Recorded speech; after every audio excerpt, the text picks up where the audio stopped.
Welcome to CSC blog. তো এখন আমি আছি হচ্ছে ধর্মতলায়। তো যাচ্ছি হচ্ছে একটা আমার বাড়ির সমস্যা নিয়ে এখন সিএসসি অফিসে। সিএসসি অফিস মানে বুঝতে পারছো ইলেকট্রিসিটি।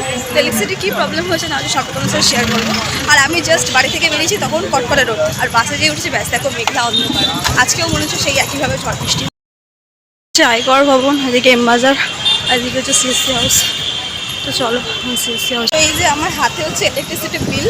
তো কী প্রবলেম হয়েছে না হচ্ছে সেটা তোমাদেরকে বাড়িতে গিয়ে আমি ডিটেলসটা বলবো কেন আমার সিএসসি অফিসে আসা বিলের জন্য। তো এখন আমি যাবো হচ্ছে এখান থেকে মিস্টারদের অফিসে, ওনাকে লাঞ্চ দেবো দিয়ে হচ্ছে বলতে দেখো বৃষ্টি স্টার্ট হয়ে গেছে। মানে এই হোক এই বৃষ্টি, যে ছাতা না নিয়ে বেরোলে এখন যা সমস্যা মানুষ করবে সবাই।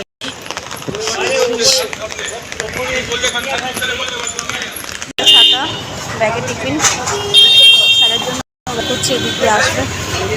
তারপরে মিস্টার হালদার এলো, ওনাকে খাবারটা দিলাম। তো কথা বলবো তার ভিডিও করে নিই। তখন বৃষ্টিও বসলো, তো আমি উঠে গেছি বাসে।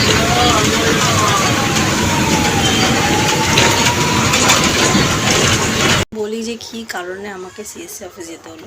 তো ব্যাপারটা হয়েছে, আমাদের আগের মাসে যে বিলটা এসেছিলো সেটা আমাদের কোনো কারণবশত ওনার মানে বিলটা আর কি জমা দেওয়া হয়নি, ভুলে গেছি বা কোনো একটা ব্যাপার। তো সেটা মিলিয়ে ডিউ বিল এসেছে। তো ডিউ বিলটা এতটা অত্যাধিক পরিমাণ এসেছে, মানে আমরা মনে হচ্ছে না অতটা আমরা কারেন্ট পোড়াইনি যতটা বিলটা আসবে।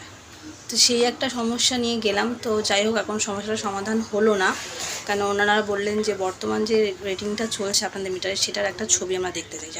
এখন বর্তমান ইউনিটটা কত কী আছে সেটা দেখে হয়তো আমাদের টুকতে ভুল হয়েছে বা আপনারা হয়তো এই ইউনিটটাই পুড়িয়েছেন, তার জন্য আপনাদের এই বিলটাই এসছে।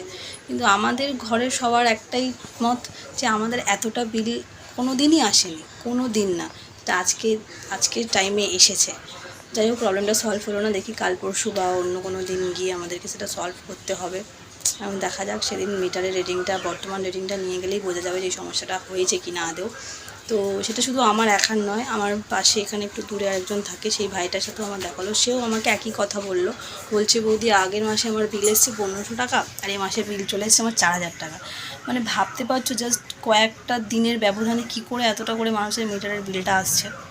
মানে এটা কী বোঝা যাচ্ছে না যে সমস্যাটা কি শুধু আমাদের একার হচ্ছে নাকি অন্য কারোরও হচ্ছে। মানে কোনো কিছু যেন সমাধান নেই, কোথা থেকে যেন কী একটা হয়ে যাচ্ছে কোনো বিষয় নিয়ে। যাই হোক, চলো ফ্রেশ হয়ে লাঞ্চ করি। আজকে আমার যেহেতু অফ ছিল, বাড়িতে ছিলাম, ভেবেছিলাম সারাদিন একটু রেস্ট করবো, খাবো দেবো, ঘুমো। বাট কালকে ডিউটি থেকে ফেরার পর মা যখন বললো বিলের এই সিচুয়েশান, আমি বললাম না, এটাকে ফেলে রাখা যাবে না, ইমিডিয়েট এটাকে ব্যবস্থা করতে হবে। সমস্যার সমাধান হলো না, দেখা যাক কবে করতে পারি। এবার তো খাওয়া দাওয়া করার পর একটুখানি শুয়েছিলাম, এখন উঠেছি। মানে সন্ধ্যেটা এখনও হয়নি, একটু সন্ধ্যে ভাব লেগেছে। তারপর সন্ধ্যেবেলা হচ্ছে মাসকাবাড়ি বাজারে লিস্ট করবো, আর সঙ্গে নিয়েছি কালকেকার বরের জন্মদিনের বার্থডে বাসি কেক। অ্যাকচুয়ালি হয় কি, আমাদের বাড়িতে তো আমরা লিমিটেড 5 থেকে 6 জন, যতই ছোটো কেক আনি না কেন মানে সেইভাবে খাবার কারোরই হয় না। মায়ের সুগার আছে, মা সেভাবে মিষ্টিটা খায় না। স্টাইলের জায়গাকে কেটে খেয়েছিলো, সেটাই সকালে বললাম অফিস যাওয়ার সময় নিয়ে যাবে, নিয়ে যেতে ভুলে গেছে। অ্যাকচুয়ালি বাবিনের আজকে স্কুলে আর কি প্যারেন্টস টিচার মিটিং ছিল, তো আমি সকালেই বেরিয়ে গেছিলাম। তারপর আসার পর তুমি অফিস চলে গেছে, নিয়ে গেল না। সন্ধ্যাবেলা সে যদি খায়, আর বাবির একটু এখন নিল, আমি একটু নিলাম, খাবো, খেয়ে এখন মাস্টার লিস্টটা করবো। এই যে আমার খাতা, বিছানাতে জানলার ধারে বসে বসে এখন কাজটা করবো। তো অনেক দিন পর পপকর্ন বানাবো, তো হাতে নিয়ে এসেছে দুটো একটু পপকর্নের প্যাকেট। তো একটা হচ্ছে ক্লাসিক সল্ট আর একটা হচ্ছে গোল্ডেন সিজলার। চলো,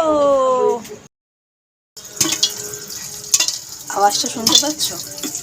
এই হাইটে যদি ফেটে না আসে তার জন্য সাঁচিতে চাপিয়ে পপকর্নের প্রেশার ধুমধাম আওয়াজ। চলো, কেমন করে ফটে? তুমি যদি ওই ঘরে থাকবো না, কি করে শুনতে পাবো? থাকবো না আমরা। তুমি কেন চলে যাচ্ছ? তুমি না যাও, আমি একে একে কি করবো বলো তো? তোমারই তো ভালো, আমরা পয়সা করবো, কিন্তু বলো যা দুষ্টু। চল পপকর্নটা দিই, হাড়ি গরম আছে, সরে দিকে।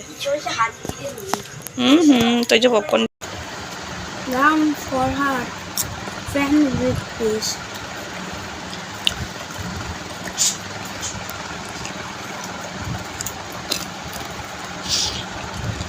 Mother has a role in the family.